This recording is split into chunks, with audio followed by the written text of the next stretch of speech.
ASEMS, Asociación por la Salud Ecuatoriana, Medicamentos y Seguridad del Paciente.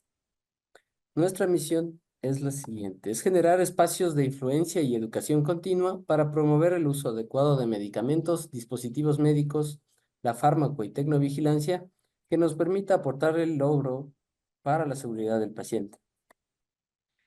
Pues bien, la ASEMS hoy en día tiene una junta directiva conformada por la doctora Mónica Tarac, pues como presidenta, la doctora Yolanda Zapata como vicepresidenta, la doctora Janet Montalvo como secretaria, la doctora Patricia Acuña como tesorera y también como vocales tenemos a la doctora Amelia Briones y mi persona. ¿Quiénes pueden ser parte de la asociación? Pues todos los profesionales que tengan esa pasión por la seguridad del paciente, pues son bienvenidos a formar parte de la SEMS y nos gustaría también que formen parte de la misma. Por favor, al final de la charla tendremos un link en el cual vamos a registrar todas las novedades que ustedes tengan acerca de la presente charla o acerca de nuestras charlas que tenemos durante este año. Y pues bien, sin más preámbulos, pues nos complace en presentarle a la doctora Evelyn Marcayata, referente en el área de la farmacia hospitalaria y farmacovigilancia. Ella es química farmacéutica de la Universidad Central del Ecuador. Tiene una maestría en gerencia en salud en la Universidad Técnica Particular de Loja. Es responsable de farmacovigilancia en el Hospital de Especialidades Carlos Andrade Marín. Es miembro activo de la Comisión de Tuberculosis de la misma institución. Es miembro activo de la Comisión PROA del Hospital Carlos Andrade Marín. Miembro de la Asociación Ecuatoriana de Farmacéuticos Hospitalarios y también miembro de la Asociación por la Salud Ecuatoriana, Medicamentos y Seguridad del Paciente, ASEMS. En este sentido, por favor, le doy la palabra a la doctora Evelyn para que nos ayude con el tema farmacovigilancia hospitalaria, retos y oportunidades. Muchísimas gracias, doctora, por estar presente esta noche. Le Buenas extiendo la noches, palabra. muy amable, gracias. Vamos a dar inicio a la charla. Bueno, el tema a tratar esta noche es la farmacovigilancia hospitalaria con respecto a sus retos y oportunidades.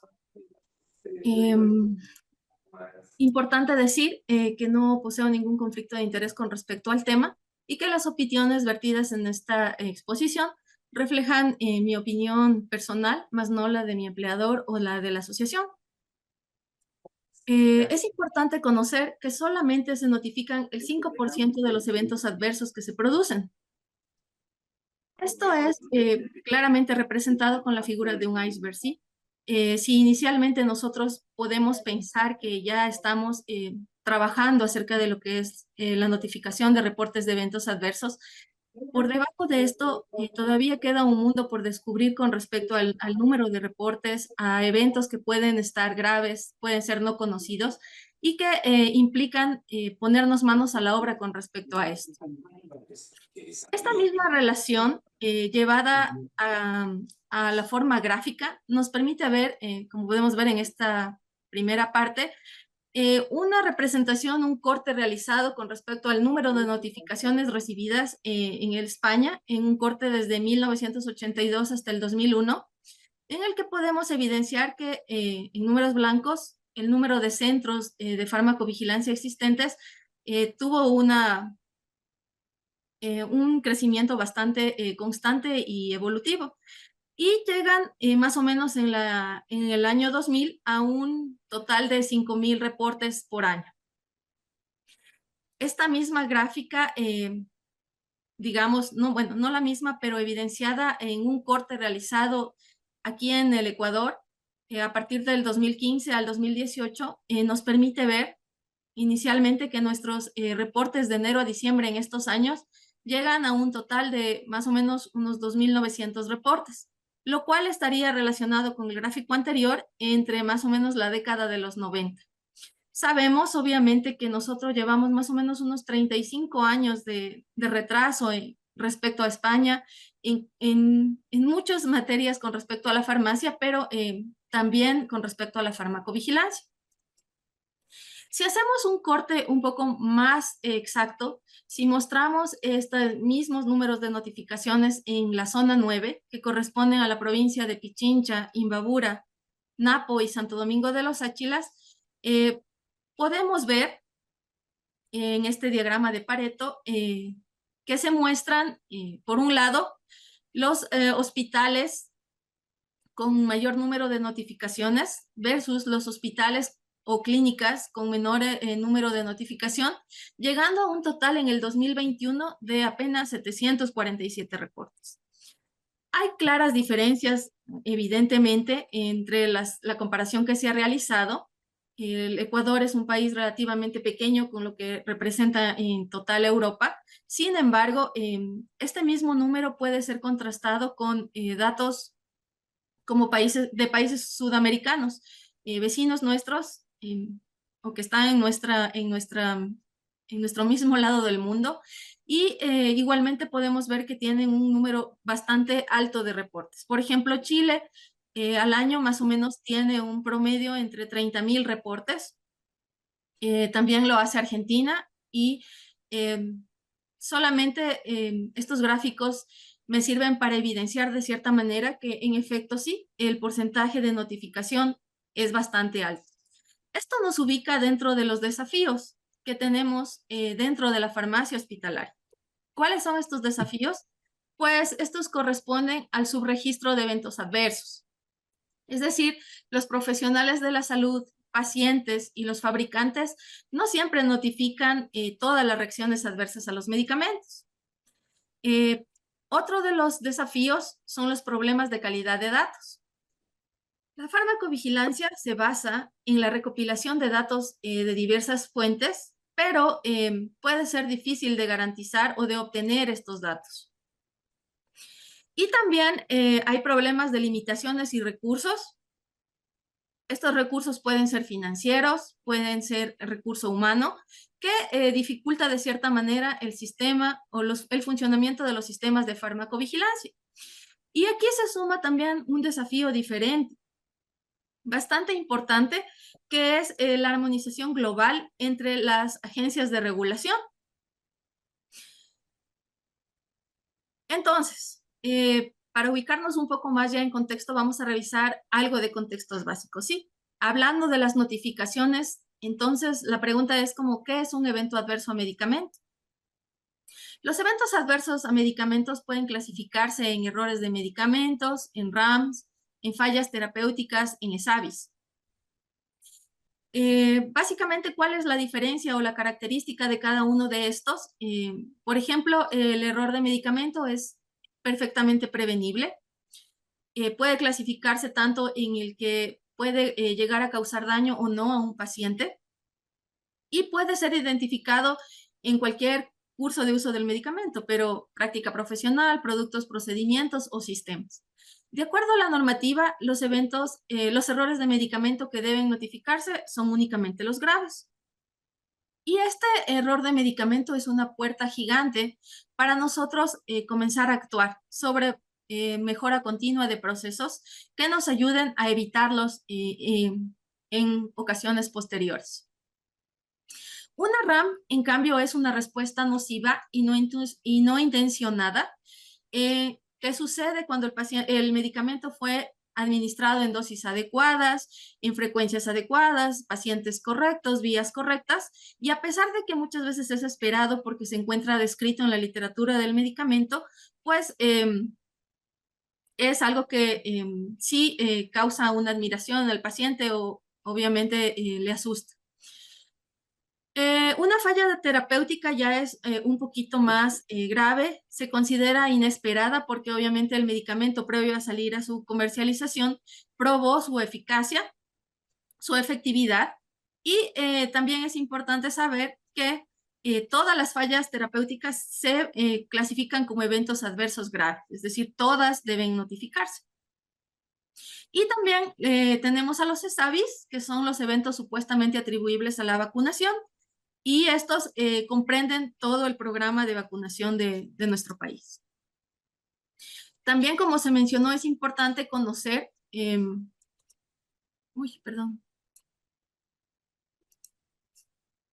las fases de ensayos clínicos.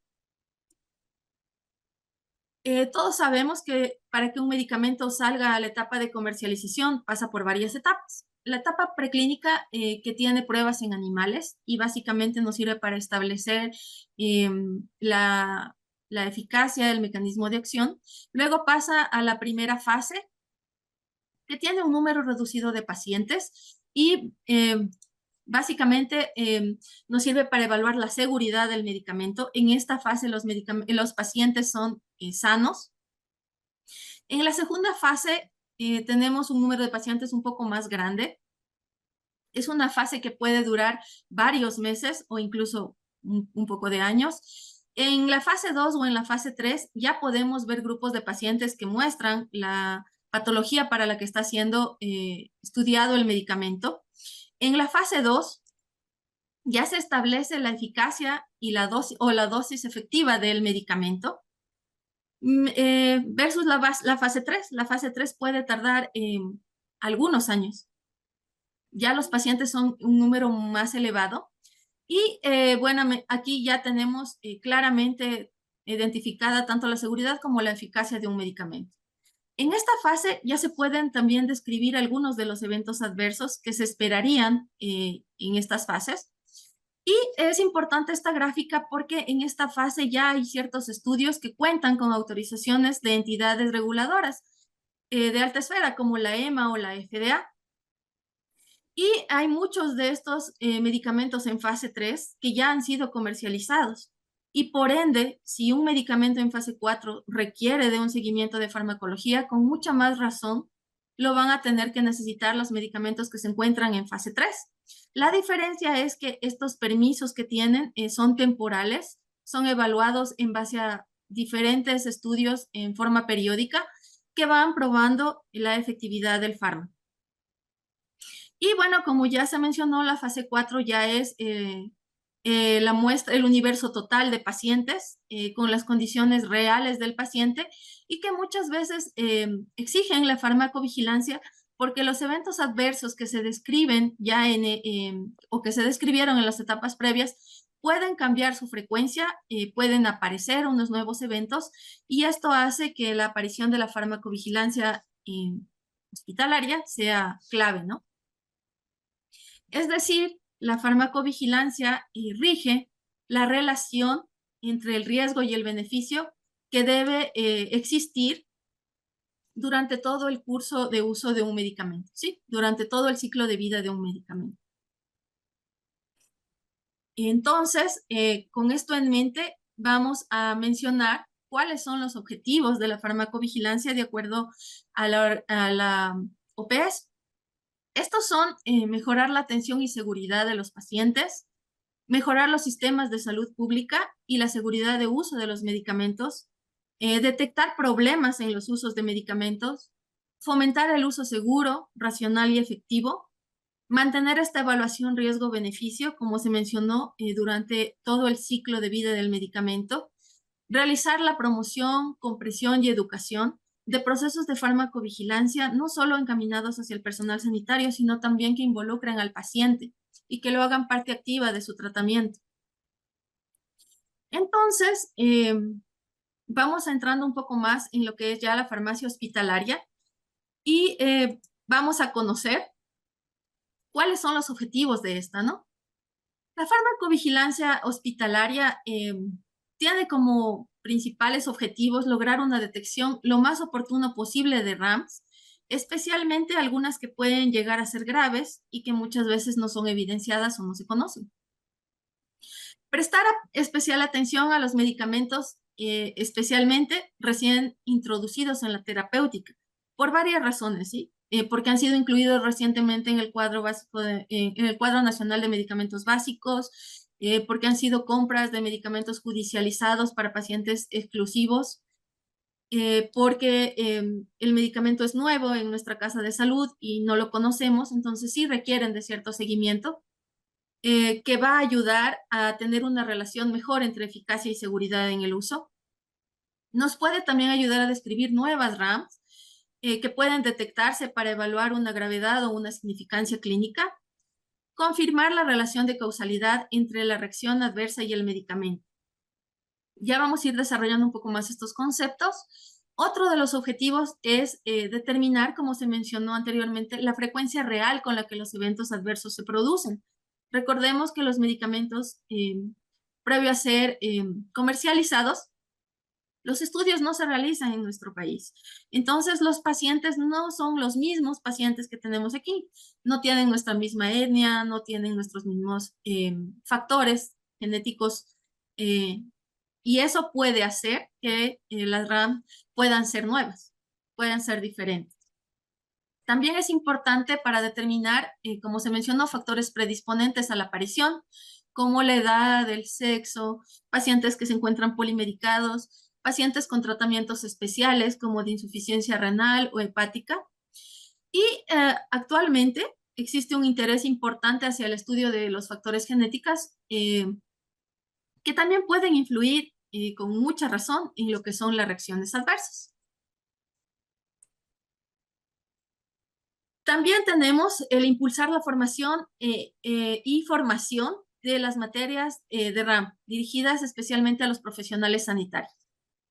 Y esto puede ser RAMs que pueden presentarse por incumplimiento de pautas terapéuticas que ya han sido prescritas, pacientes que se automedican, que generalmente nosotros hemos presentado casos como esos, y muchos de los casos, la RAM que presenta el paciente no se debe sino a un error en la medicación, ¿sí? Comenzando porque automedicarse no es para todos los medicamentos, no todos son de venta libre. También el adoptar medidas encaminadas hacia un tratamiento farmacológico eficaz, evitando, que es nuestro como principal objetivo, que las RAMs se produzcan. Desde ese punto de vista, la farmacovigilancia entonces no únicamente nos sirve para identificar reacciones adversas a medicamentos, errores de medicamentos, falta de eficacia en los tratamientos, sino también identificar si alguno de estos EAMs tiene relación con interacciones medicamentosas en el tratamiento de los pacientes, si hay un abuso o un mal uso de estos medicamentos, o incluso estar pendiente de alertas o el levantamiento de alertas a medicamentos que pueden estar siendo falsificados. Ahora, existen varios métodos que se utilizan como farmacovigilancia intrahospitalaria. ¿Para qué? Para poder enfocarnos en los desafíos que fueron mencionados inicialmente. Recordemos que tenemos problemas como la infranotificación, como la falta de datos para poder hacer seguimientos y encontrar RAMs, y entre otros, ¿no? Entonces, ¿cuáles son los sistemas o métodos generales de la farmacovigilancia intrahospitalaria? Inicialmente, un sistema de notificación voluntaria, que podría también estar relacionado con la farmacovigilancia pasiva, como nosotros la conocemos. Sistemas de farmacovigilancia intensiva, que pueden estar centrados en el medicamento o en el paciente. Y estudios epidemiológicos, que pueden realizarse mediante estudios de cohorte, mediante estudios de casos y control, y mediante la revisión retrospectiva de historias clínicas. Revisemos el primer sistema de notificación, conocido como voluntario. Como ya lo dice su nombre, este es el que llega directamente hacia las oficinas de farmacia, de farmacovigilancia, por parte del personal sanitario, pero como depende de la voluntad, son una contribución muy pequeñita, ¿no? Respecto a la gravedad o a los eventos que realmente ocurren en cada unidad de salud de nuestros hospitales. Por lo cual es importantísimo facilitar el sistema de notificación. Este tipo de resultados que se obtienen mediante este método nos permite de cierta manera tomar ciertos correctivos a los medicamentos, porque muchas veces pueden relacionarse con errores de medicamento o fallas. Nos permiten identificar problemas relacionados con los medicamentos y obviamente también nos llevan hacia cumplir los objetivos de la farmacovigilancia en general. Recordemos que nuestra principal premisa es la seguridad del paciente. Entonces, ¿qué se puede hacer para facilitar que el profesional sanitario notifique? Lo ideal es crear formularios sencillos, facilitar el reporte de cómo llegan estos a la unidad de farmacia o hacia la unidad en la que se está haciendo cargo los profesionales que están a cargo de esta área. Sistemas que permitan recoger y validar la información con los criterios mínimos para poder ser analizada y obviamente una base que debe ser muy clara en la que se registren todos los eventos notificados, porque esto nos permite generar señales. En forma general, este tipo de farmacovigilancia voluntaria tiene como ventajas que es un método sencillo, que puede ser aplicado hacia toda la población, nos muestra cierta rapidez en la detección de RAMs, puede ser utilizado sobre todos los tipos de medicamentos en el hospital o en la clínica, nuestra casa de salud. No interfiere directamente con hábitos de prescripción, pero también tiene ciertas limitaciones. Y una de esas limitaciones es principalmente uno de nuestros desafíos, que es la infranotificación. No tenemos una cuantificación de incidencias real. También la tasa de notificación no es constante porque no todos los meses nos llegan 10 reportes de hierro, 5 de bupivacaína, etcétera. Entonces, eso hace que haya un poco de sesgo en la información. Sin embargo, recordemos que lo más importante o una de las opciones que nos dan para poder mejorar la infranotificación es tener los formularios de la manera más sencilla para que para el profesional médico sea bastante sencillo el poder notificar. De la mano también va acompañada la información y la capacitación que se le pueda dar para cambiar la cultura de notificación, porque en nuestro país es bastante complicado lograr la notificación. Siempre está involucrado el temor que puede haber del profesional sanitario de que se le inculpe acerca de la RAM o del error o de la falla que pudo haber ocurrido. También este miedo de poderse ver involucrado en algo que puede llegar a ser un error grave, un evento grave. Entonces, eso sí requiere mucho de la capacitación del profesional farmacéutico en cuanto a que las notificaciones deben ser confidenciales y esa confidencialidad es guardada y protegida. Bien, tenemos aquí, pueden ver ustedes una ficha blanca y también una ficha amarilla. Si bien a simple vista son fichas bastante complejas de llenar, ¿cómo poder facilitar este reporte cuando tenemos también como uno de los problemas la falta de personal? Y también otro tipo de inconvenientes. Ahora ustedes saben, el ARSA no hace mucho tiempo, parecen 2 semanas, nos capacitaron acerca de la nueva plataforma que también nos permite notificar directamente, especialmente al personal médico y también a las personas que puedan tener el acceso para la notificación. Sin embargo, los reportes todavía pueden ser entregados a nuestras unidades, claro está, mediante las plataformas creadas por entidades como el Ministerio de Salud Pública, en la que ustedes pueden entrar y de manera bastante amigable nos puede generar una ficha amarilla y una ficha blanca en la que podemos llenar los datos. Lo que sí es importante tener en cuenta es que no se deben llenar todos los datos, en que se debe también capacitar al personal acerca de cuáles son los datos mínimos para que una notificación sea válida.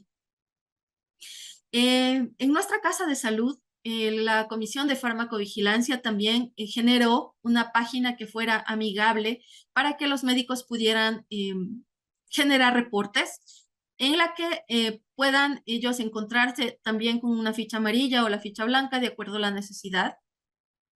Si es que esto era complicado, porque inicialmente la idea es que las fichas, tanto amarillas como blancas, estén en la estación de enfermería para que sea el reporte lo más real y fácil posible. Por ejemplo, en nuestra página nosotros podemos ver que aquí se les ha mostrado al personal médico cuáles son los datos mínimos que deben llenar. Entonces, ustedes accediendo a esa página, descargan, por ejemplo, el link de una ficha amarilla, se les descarga, pueden llenarla en manera digital o imprimirla para llenar a mano, como sea más sencillo. Igual las puertas de entrada hacia nuestra área de las notificaciones pueden ser por correo electrónico, pueden ser por llamada telefónica. pueden ser solicitando la presencia de uno de los analistas para poder levantar la ficha amarilla. Y bueno, obviamente, como les mencioné, esto tiene más relación con lo que son los datos mínimos en la ficha, cuál fue el EAM que ocurrió, eh, los nombres o iniciales del paciente, perdón, que el paciente sea identificable, los medicamentos sospechosos y también los datos del notificador, haciéndoles la consideración de que estos datos son totalmente confidenciales. Con respecto a los sistemas de farmacovigilancia intensiva, estos están relacionados a grupos definidos de población. Como se mencionó anteriormente, pueden estar centrados en el medicamento. Estos son medicamentos o grupos de medicamentos cuyo objetivo es registrar todas las reacciones adversas, sean estas ya conocidas, presuntivas o insospechadas. Pero también pueden estar centradas en el paciente, basados en la elección de un grupo de pacientes y el registro de todos los medicamentos que ellos están siendo administrados. En forma general, la farmacovigilancia intensiva, para poder realizarlo es importante de conocer que puede ser en grupos de pacientes o por medicamentos, requiere de una búsqueda sistemática de la información que tenemos, pueden ser las historias clínicas de los pacientes y la recopilación de datos. Un ejemplo que nosotros realizamos en el hospital para hacer el seguimiento de medicamentos nuevos. Puede ser sobre algunos grupos de medicamentos, pero ahora les voy a mencionar dos, que son, por ejemplo, en nuestro caso, los medicamentos judicializados, los mismos que se encuentran fuera del Cuadro Nacional de Medicamentos Básico y corresponden a acciones judiciales a favor de los pacientes, pacientes que generalmente tienen enfermedades raras o huérfanas. Son grupos muy pequeños de pacientes. Los medicamentos de los cuales se realiza este tipo de seguimiento de farmacovigilancia intensiva son ahorita los sulfasa, galsulfasa, anakinra, mercaptamina, taluren y miglucerasa. Y miglucerasa fue solicitado directamente por el Centro Nacional. Y también puede realizarse seguimiento mediante farmacovigilancia intensiva a medicamentos que corresponden o que han sido recientemente insertados en el Cuadro Nacional de Medicamentos Básicos. Por ejemplo, anteriormente nosotros hemos realizado la revisión de los que fueron incluidos en la 10ª y la 11ª revisión. Tenemos aquí, por ejemplo, un resultado del seguimiento a los pacientes que usaron mercaptamina, que es uno de los medicamentos judicializados. Básicamente tenemos una pequeña tabla en la que mostramos, bueno, el medicamento, el mes de seguimiento, la presentación del medicamento, porque lo tenemos en dos presentaciones, el número de pacientes, en este caso son 2, la edad, si presentó o no eventos adversos, qué evento fue el que presentó, si estaba descrito en la literatura, qué tipo de evento presenta el paciente, la gravedad de este evento, la clasificación del evento, independientemente si es una RAM, si es una falla, y obviamente las fechas en las que fue notificado. Otro ejemplo que podemos mostrar es, como se les mencionó anteriormente, con respecto al número de seguimientos de los medicamentos nuevos en el Cuadro Nacional de Medicamentos Básicos. Tenemos aquí un ejemplo más o menos realizado con corte del año anterior. Se revisaron varios grupos de medicamentos, pero únicamente de estos 3 medicamentos se encontraron o se requirió el levantamiento de la ficha técnica y los eventos que estos pacientes mencionaron. Estos se encontraban claramente descritos, cómo se realiza el seguimiento. Nosotros, en este caso del Cuadro Nacional de Medicamentos Básicos, mediante llamadas telefónicas a los pacientes. En el caso de la mercaptamina, se realizan no solo entrevistas a los pacientes, sino que se hace un acompañamiento durante la entrega del medicamento. Se le entregan varios registros porque se vigila todo el proceso del medicamento, el almacenamiento, el custodio, el transporte, la administración y se le exigen a los pacientes los registros, el llenado de los registros, etcétera. Y bueno, para pasar a otro de los sistemas utilizados dentro de la farmacovigilancia hospitalaria, contamos con los estudios epidemiológicos. Estos tienen la finalidad de comprobar una hipótesis y establecer, obviamente, la relación causal entre la presencia de la RAM y el uso de un medicamento. Estos estudios epidemiológicos utilizan varios modelos, como por ejemplo los estudios de cohorte. Todos estos procesos tienen un carácter observacional y analítico y nos permite determinar tasas de incidencia de reacciones adversas que pueden estar provocadas por el medicamento. Tenemos, por ejemplo, ahí un modelo de lo que es un estudio cohorte. También tenemos estudios de caso control. Estos estudios identifican a pacientes que presentan una reacción adversa y esta es comparada con controles, con pacientes parecidos en unos aspectos, pero que no padecen la reacción adversa. Pueden hacerse revisiones de casos y también aquí es súper importante considerar la hipótesis y la relación causal que va a existir, ¿no? Nosotros eh, realizamos en base a esto, utilizando una serie de casos, un estudio de el RAM síndrome de Propofol. Este estudio nace más o menos de la pandemia, cuando ustedes recuerden que habían varios medicamentos agotados y se tuvo que usar el Propofol para los pacientes. Y este síndrome de Propofol comenzó a presentarse con mucha regularidad. Entonces la comisión determina que es muy importante realizar un seguimiento y un estudio de estos pacientes y de los eventos que se habían presentado, comparándolos con casos de años anteriores, con nuestras mismas matrices de años anteriores, en los que se veía que no había anteriormente este problema. También otro de los tipos que se puede utilizar para realizar farmacovigilancia epidemiológica es la utilización de métodos como la revisión aleatoria de historias clínicas para buscar RAMs. Aunque parece muy poco productivo, revisar un número determinado de historias clínicas, también se puede pedir ayuda al archivo clínico. Nosotros hemos utilizado este método, especialmente guiados por la Comisión de Farmacovigilancia del hospital, cuando, por ejemplo, el momento de las reuniones mensuales se presentan uno o dos casos con el mismo medicamento, con la RAM o la falla similar. Un ejemplo de la bupivacaína hiperbárica.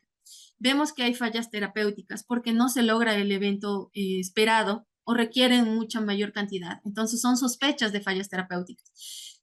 Hacemos un corte entre las fechas en las que se recibe la notificación y se hace una búsqueda de todas las historias clínicas de los pacientes que recibieron el medicamento en esas fechas. Y sí, pues en efecto, aunque es bastante largo, y muchas veces no se encuentran los resultados que se esperaban, se está garantizando que no haya subdosificación con respecto a estos eventos que son graves, ¿no? Porque y recordemos que todas las fallas tienen que ser notificadas como graves. Estos estudios también están relacionados, pues obviamente de otra manera, de acuerdo a la perspectiva del equipo de desarrollo, hablando ya de un medicamento en específico, del dueño de producto o del grupo de interés de ciertos medicamentos. No mediante estudios retrospectivos, este es otro ejemplo, sino mediante estudios prospectivos, nosotros realizamos seguimiento a pacientes oncológicos, basados en la revisión de las historias clínicas, de los esquemas de tratamiento de los pacientes y nos permite obtener datos bastante importantes que son familiarizados obviamente con el área base y que también nos sirven de base para realizar otro tipo de estudios. Podemos conocer los grupos etarios de pacientes que se están tratando, el sexo de pacientes que más acuden a las consultas femeninas, masculinos, que cumplan con síntomas, con rasgos importantes dentro del tratamiento, como en este caso el porcentaje de Karnofsky, y también un número total de esquemas revisados. También se realizan de esta misma manera o en estos mismos grupos de pacientes cálculos de la intensidad de dosis para garantizar la efectividad y evitar reportes de fallas terapéuticas. Entonces, tras esta vista general de lo que es como tal la farmacia hospitalaria, ¿por qué es importante notificar? Desde mi punto de vista, el principal objetivo, como ya lo he dicho varias veces, es mantener la seguridad del paciente. También garantizar que la ejecución de los procesos se realiza por el mejor recurso humano que tiene este hospital, capacitándolo para que esté consciente de los errores que pueden producir un mal uso del medicamento o que los eventos adversos, a pesar de no ser lo normal, pueden llegar a ocurrir y esos deben ser notificados. Y también es súper importante, mediante la búsqueda de esta información y la recolección de datos, documentar problemas técnicos del uso de los medicamentos, notificarlos a la entidad reguladora y probablemente alimentar las bases nacionales en el caso de que hubieran ciertas señales que podrían ser importantes en el uso de nuestros medicamentos. Básicamente, con respecto a todos los resultados vistos, y todos los resultados van a generar acción. Estas acciones deben involucrar, en forma general, oportunidades de mejora, búsqueda continua de información, lograr como personal farmacéutico y personal sanitario ser parte activa en los procesos del hospital y también debe incluir y educar a los pacientes como parte activa del proceso. Nosotros también, resultado de ciertos errores que han ocurrido, por ejemplo, confusiones entre la anfotericina liposomal y la anfotericina desoxicolato, error que es bastante común revisando bibliografía de otros países, se ha creado ciertos boletines de seguridad que salen con cierta periodicidad desde la Comisión de Farmacovigilancia en la que se hace la diferenciación tanto de la dosis, de las vías de administración, de los tiempos de infusión. También hay boletines de clindamicina, de algunos otros medicamentos. Incluso hay un boletín con respecto a lo que son los medicamentos de cadena de frío, porque en alguno de los casos se produjo una RAM y un error también, pero era por el almacenamiento de los medicamentos. El paciente se le entregó adecuadamente el medicamento, pero luego él lo sacó de refrigeración y luego comenzó a tener sangrados nasales, entonces eso nos llevó también como una respuesta a generar un nuevo boletín de seguridad para los pacientes. Otro de los resultados que involucra este tipo de farmacovigilancia intrahospitalaria o hospitalaria son la creación de instructivos de uso del medicamento. Por ejemplo, está aquí el de anfotericina B, pero también tenemos muchos otros instructivos, especialmente de todos los medicamentos de los cuales se realizan los seguimientos a los pacientes. Y la capacitación a los pacientes, que es importantísima, que puede realizarse mediante videos informativos, capacitaciones, durante los seguimientos a los pacientes. Entonces, como para terminar, vamos a verificar que siempre vamos a tener barreras, pero estas mismas barreras nos van a generar oportunidades. Como principales barreras, tenemos la falta de conocimiento de qué es lo que debemos notificar, documentar y por qué. Tenemos a veces la percepción de que el paciente no va a sucederle ningún error porque así hemos hecho las cosas toda la vida. Otro de las barreras puede ser la falta de intercambio de comunicación o el feedback cuando se produce una notificación. Nosotros solo la recibimos, puede ser error, puede ser falla, puede ser RAM, pero no actuamos frente a esta, habiendo muchas oportunidades de hacerlo. Hay a veces, ya se lo mencionó anteriormente, pero los profesionales están demasiado ocupados para documentar, para notificar, para realizar estos estudios que son de mucha importancia a nivel país, incluso porque hay muy poca información que es propia de nuestros eventos adversos. Hay a veces una falta de conciencia de que ha ocurrido un error.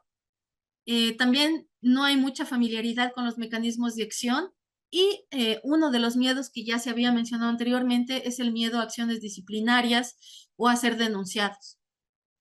Sin embargo, cada una de estas barreras también viene de la mano con las oportunidades. Oportunidades que, como se mencionó anteriormente, van de la mano con nuestra participación activa en los comités, en el área en la que estamos, con los pacientes para entregar. Y bueno, pues en honor al tiempo, solo me resta darles las gracias y mostrarles una foto de una de las niñas de las cuales nosotros realizamos el seguimiento. Profesionalmente es muy hermoso ver que el seguimiento, que el medicamento que está usando una paciente está generando un resultado bastante positivo en ella, que la mejora es observable. Y bueno, nada más con esta imagen y yo les dejo y quedo atenta si es que alguien tiene alguna pregunta al respecto. Muchas gracias por su atención. Muchísimas gracias a usted, doctora Evelyn, por compartir esta noche con nosotros su experiencia en el campo de la farmacovigilancia, pues sin duda es un tema muy relevante y nos ha sabido pues enriquecer para nuestra práctica diaria. Agradecemos también si nos pueden ayudar con preguntas en el caso de existir. Y pues tenemos una aquí en el chat, Doc, es acerca de lo siguiente.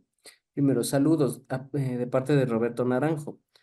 La pregunta es la siguiente. ¿Un evento centinela está considerado en esta clasificación de la RAM? Bueno, es una buena pregunta porque realmente genera mucha confusión.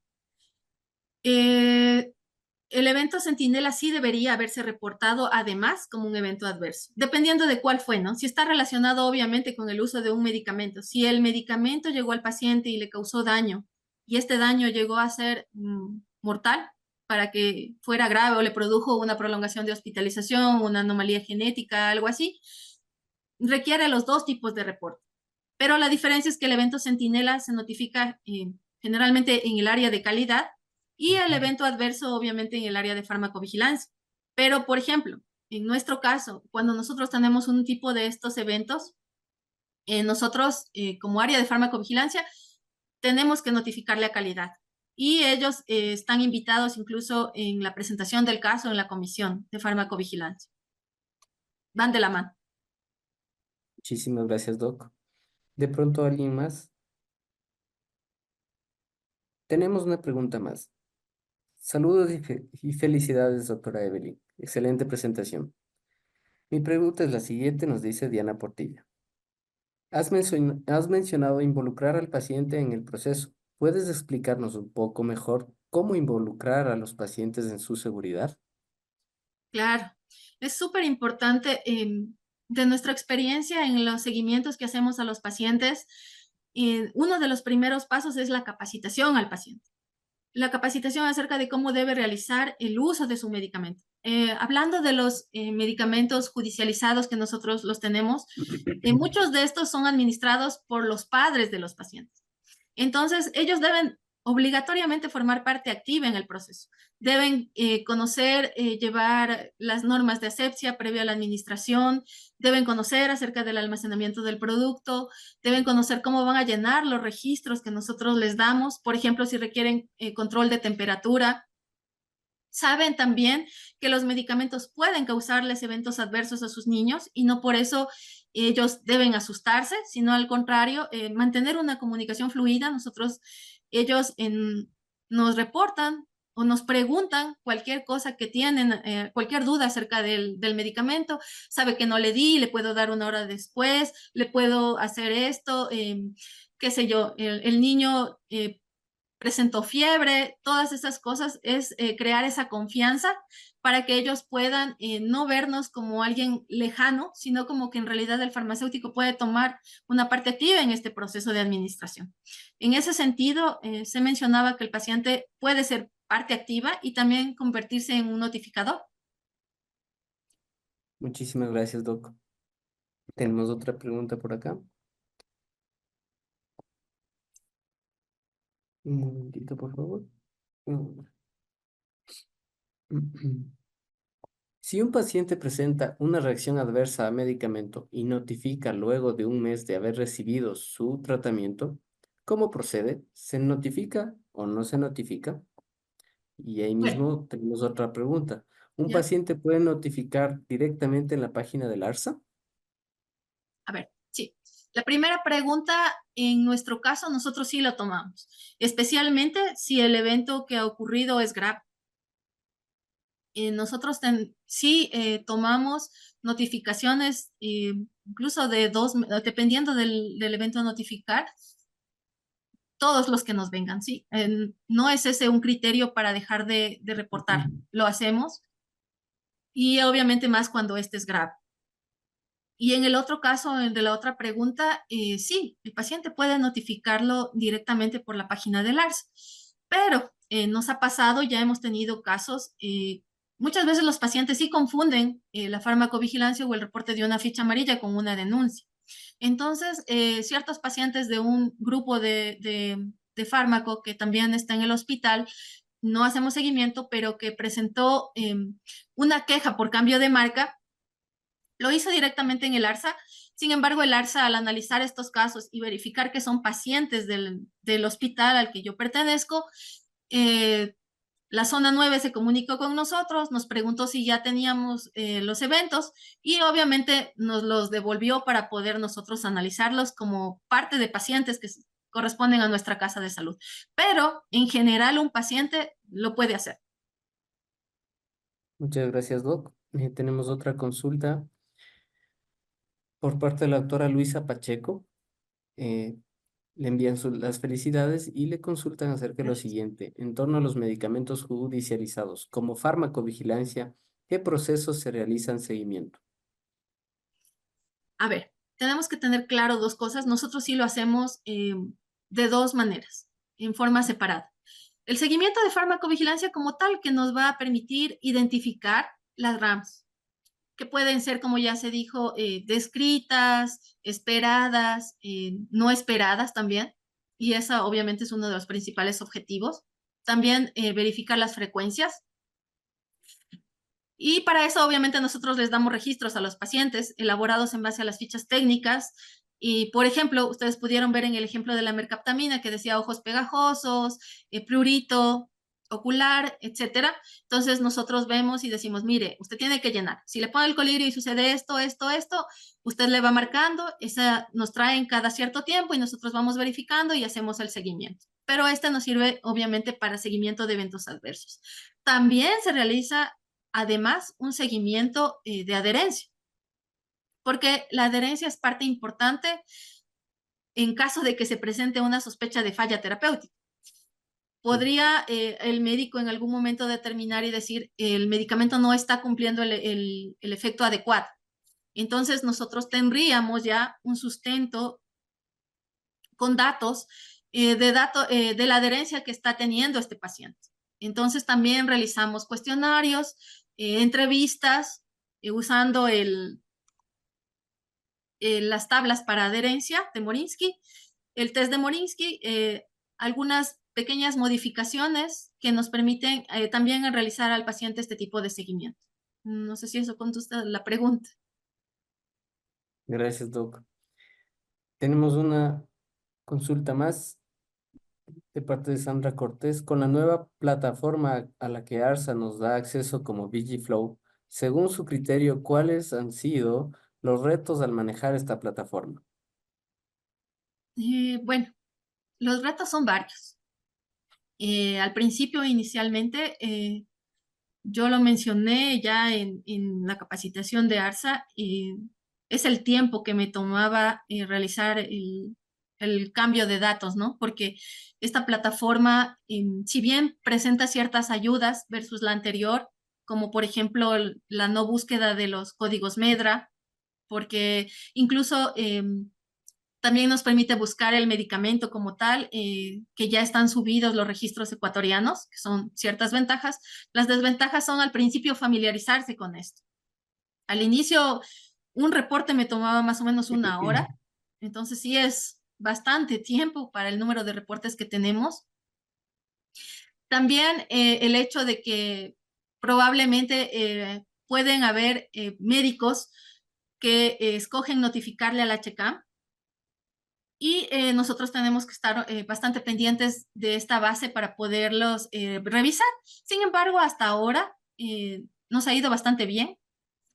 Me parece a mí que sí presta ciertas desventajas con respecto a eso, pero en realidad el nivel de seguridad con la que fue creada la plataforma es bastante amplio. Entonces sí nos permite poner muchos más datos que son muy importantes y nos permite enriquecer mucho más el análisis de cada caso. Muchas gracias, Doc. Pasamos a una última pregunta acerca de las RAM detectadas en el hospital. ¿son comunicadas a los titulares del registro o a sus unidades de farmacovigilancia? Eso depende. Los RAMs, por normativa, deben ser comunicados al Centro Nacional de Farmacovigilancia, la unidad zonal. Entonces, nosotros lo notificamos hacia ellos. Cuando la zonal se comunica con nosotros, indicando que de pronto hay una alerta, porque se determinan, por ejemplo, 3 fallas terapéuticas consecutivas a un mismo medicamento. Entonces, lo que se hace o lo que ellos hacen en realidad, pero siempre estamos en comunicación todo el tiempo, pero se solicita es un control por registro de este producto. Ellos van, hacen este tipo de análisis y emiten cierto documento. Hemos tenido contacto con algunas casas farmacéuticas, especialmente en el caso de los anestésicos. Sin embargo, las casas comerciales tienden a querer tratar de solucionarlo de otra manera. Por decir, nos proponen un cambio de lote, nos proponen una capacitación, pero estas capacitaciones ya nos ha pasado, muchas veces están dirigidas al uso de cierta marca de un medicamento y por eso no es tan buena en ese sentido la comunicación, digamos. No es que haya una mala comunicación, pero no es el mismo objetivo el que se tiene con una casa comercial que con la zonal, desde mi perspectiva, claro está. Ok, muchísimas gracias, Doc, por la charla compartida el día de hoy. Ha sido muy enriquecedora. Le agradecemos por haberse tomado el tiempo de compartir su experiencia en esta noche con nosotros y también pues al público agradecerles por la atención que han tenido durante todo este tiempo. De esta forma también queremos nosotros como ASEMS recordarles que el próximo taller que tenemos online es para el día miércoles 19 de marzo. En él vamos a impartir un nuevo tema que es la farmacovigilancia en la industria farmacéutica. Entonces, igual, de la misma manera es vía online con el mismo link de Zoom, el mismo ID.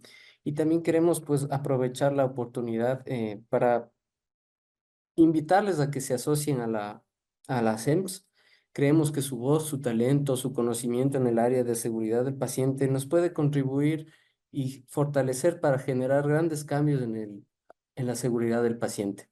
Pues esa es la misión de la SEMS y creemos que con su aporte y su eh, conocimiento podemos lograrlo. Por lo cual les invitamos a que formen parte, se animen a formar parte de la SEMS y estamos con los brazos abiertos hacia los nuevos integrantes.